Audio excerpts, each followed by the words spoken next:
Good morning, students.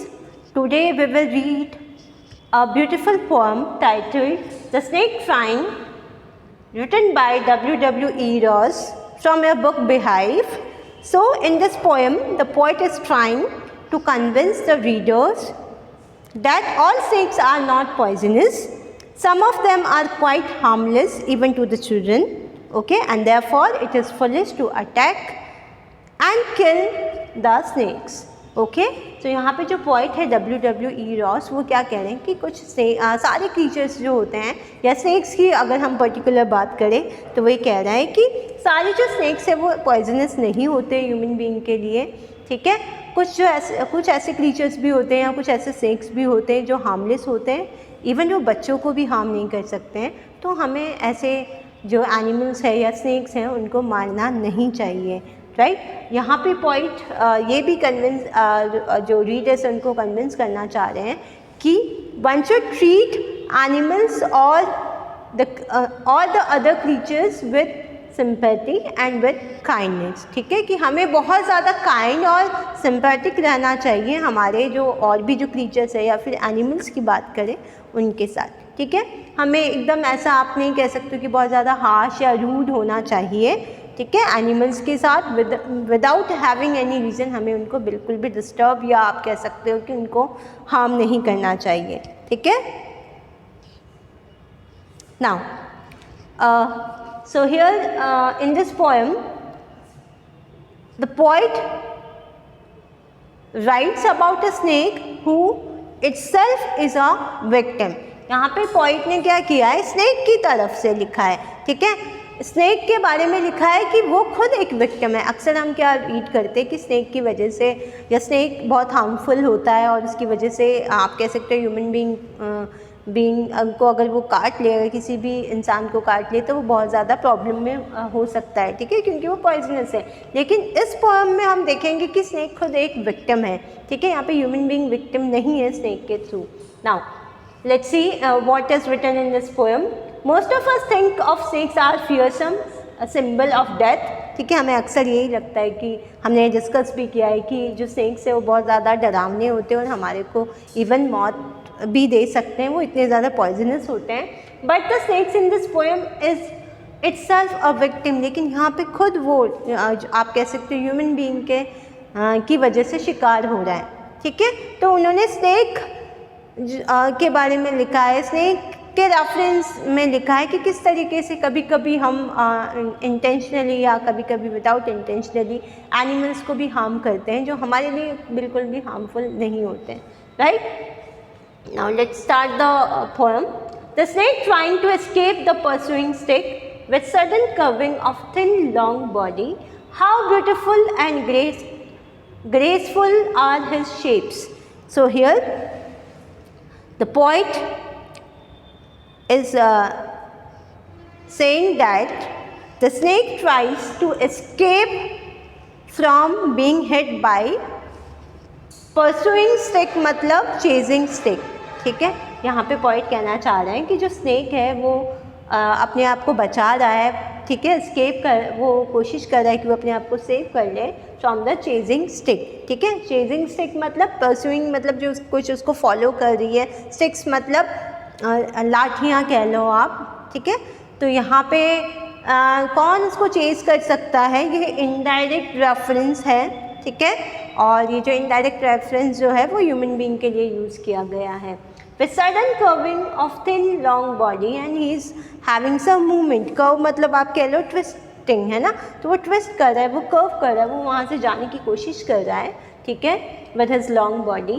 How beautiful his grace and graceful are his shapes. और यहाँ पे जो poet है वो डिस्क्राइब कर रहे हैं as a snake crawls, ठीक है, जैसे ही वो आप कह सकते हो ट्विस्ट करता है, वो क्रॉल करता है, its body twist and turns forming different beautiful shapes, right। उसकी जो बॉडी है वो different shapes जो है वो फॉर्म करती है और वो बहुत ज़्यादा ब्यूटीफुल लगते हैं पोइट को।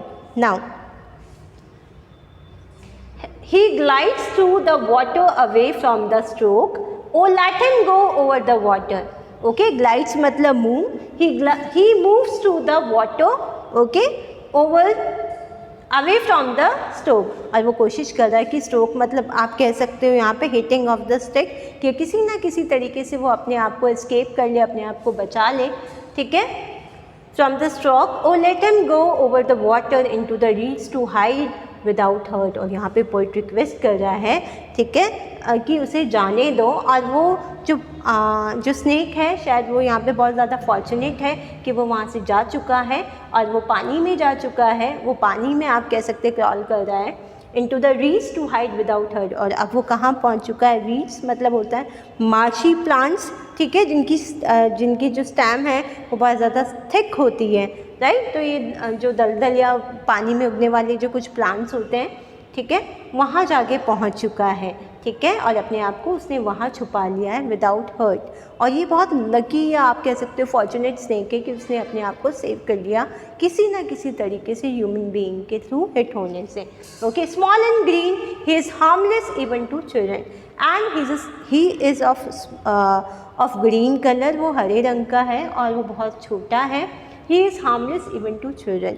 और यहाँ पे पॉइंट क्या कहना चाह रहे हैं कि वो जो स्नेक है, he is totally harmless even to the children, कि वो बच्चों को भी किसी भी तरीके का नुकसान या खतरा नहीं है, ठीक है, वो पूरी तरीके से हार्मलेस है। Along the sand he lays until observed and chased away. Along the sand one can see the snake along the sand, कि वो sand के थ्रू जा रहा है अब, and he lay until observed मतलब अभी भी कोई उसे ऑब्जर्व कर सकता है, देख सकता है, and chased away and now he vanished in the ripples among the green slim reeds, है ना। और मैं पहले भी डिस्कस कर चुकी हूँ यहाँ पे कि ये जो स्नेक है वो बहुत लकी है, ठीक है। अभी भी हम देख सकते हैं कि वो जा रहा है सैंड के ऊपर से और अब दोबारा, एंड नाउ ही वैनिश, अभी वो डिसअपियर्ड हो, वैनिशेस मतलब डिसअपियर्ड हो जाना, गायब हो जाना, in the ripples among the green slim reeds. Ripples आप कह लो कि जो आप कह सकते हो कि जो वाटर वेव्स होती है, ठीक है, जब किसी भी आप कह सकते हो लेक में हम पत्थर लगाते हैं, पत्थर मारते हैं, तो जो वेव्स क्रिएट होती है उसके लिए रिपल्स कहा गया है, ठीक है।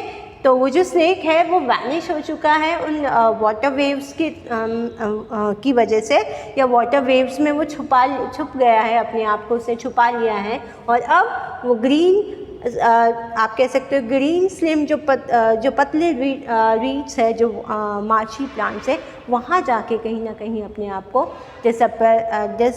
कह सकते हो वैनिश कर लिया उसने अपने आप को, या वो डिसअपियर्ड हो चुका है। कैसे? क्योंकि वो ग्रीन कलर की है रिपल्स, ठीक, सॉरी, जो ग्रीन कलर की है रिड्स, वो मार्शी प्लांट्स है, वो ग्रीन कलर की है और वो खुद भी ग्रीन कलर का है, तो he is able to manage himself in the reeds, ठीक है, वो अपने आप को हाइड कर लेगा रिड्स में, और इस तरीके से वो जो अपनी लाइफ है वो सेव कर लेगा, ठीक है। तो पॉइंट यहाँ पे WWE रोज जो आपकी पॉइंट है वो सिर्फ और सिर्फ आपको ये कहना चाह रहे हैं कि हमें सभी एनिमल्स के साथ इक्वल आप कह सकते हो कि ट्रीट नहीं करना चाहिए, right.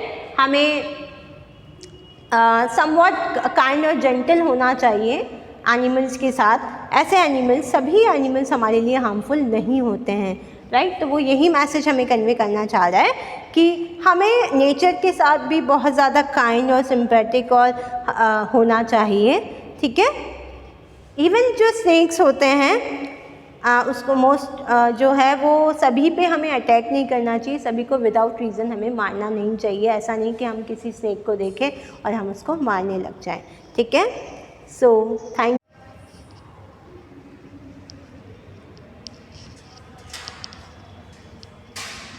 Now let us discuss the literary devices of the poem.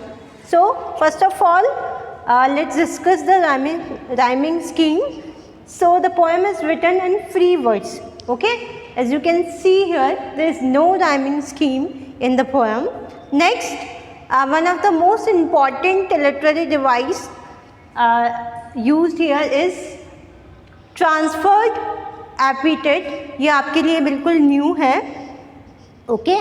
तो ट्रांसफर्ड एपिथेट में क्या होता है, जब नाउन के साथ एडजेक्टिव यूज़ हो। सी यहाँ पे नाउन है स्टिक, इसके साथ एडजेक्टिव यूज़ हुआ है, राइट। और ये जो नाउन प्लस एडजेक्टिव किसी थर्ड को रेफरेंस करे, ठीक है, किसी अदर नाउन को रेफरेंस करे, ठीक है। यहाँ पे स्टिक और स्टिक प्लस एडजेक्टिव है परसुइंग, लेकिन ये दोनों स्टिक को रेफ़र नहीं कर रहे हैं। यहाँ पे ये जो परसुइंग स्टिक किसको रेफ़र कर रही है, ह्यूमन बीइंग को, किसी थर्ड नाउन को या किसी और नाउन को रेफ़र करता हो तो उसे ट्रांसफर्ड, क्योंकि ट्रांसफर्ड हो चुका है कहाँ, और ये ट्रांसफर्ड होके किसकी तरफ आ गया, कौन से नाउन की बात रेफरेंस, कौन से नाउन की बात कर रहा है, कौन से नाउन को इंडिकेट कर रहा है, वो है ह्यूमन बीइंग। तो इसको हम कहते हैं ट्रांसफर्ड एपिथेट, ओके। तो यहाँ पे जब किसी थर्ड आप कह सकते हो पर्सन को या किसी और को रेफरेंस करे, किसी और नाउन को रेफरेंस करे, तो उसको हम ट्रांसफर्ड एपिथेट कहते हैं। तो यहाँ पे भी यही है, यहाँ पे ये जो रेफरेंस है वो ह्यूमन बीइंग के लिए हुआ है।